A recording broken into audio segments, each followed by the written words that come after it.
This story is called Shadows of Capitol Hill.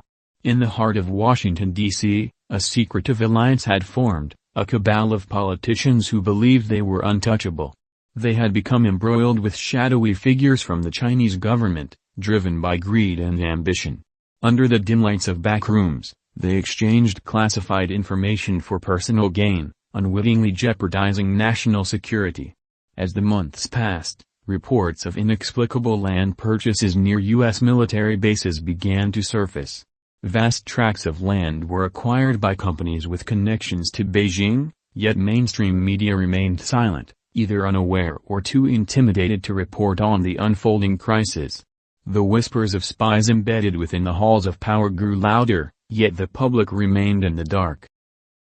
Meanwhile, the U.S. southern border remained a focal point of chaos, with a surge of military-aged individuals crossing into the country.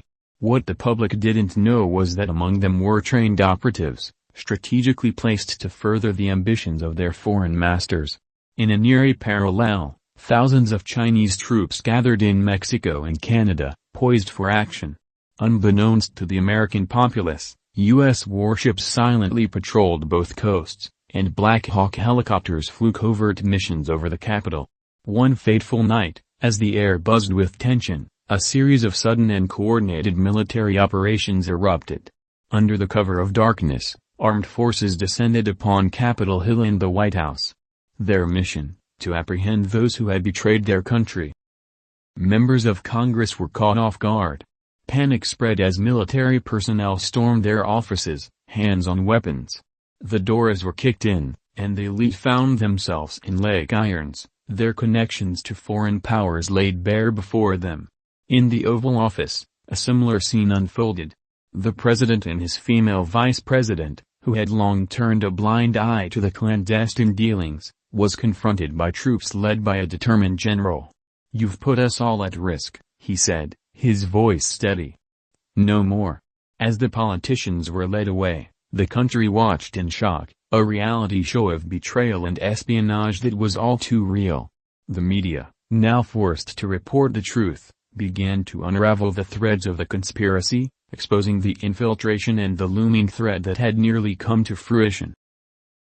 The nation braced itself for the aftermath, a reckoning that would lead to deeper investigations, a call for transparency, and a desperate need for vigilance against both foreign influence and internal treachery. The shadows that had lingered over Capitol Hill were finally being cast into the light, revealing the extent of the betrayal and the fight for the nation's future. As the dust settled, a new resolve emerged among the American people, united against the forces that sought to undermine their sovereignty and supported a globalist agenda to reduce the world's population by 95%. No more compliance, no more complacency, no more sheeple. The echoes of those dark days served as a warning, one that would shape the country's narrative for generations to come. You should have let that sleeping giant rest.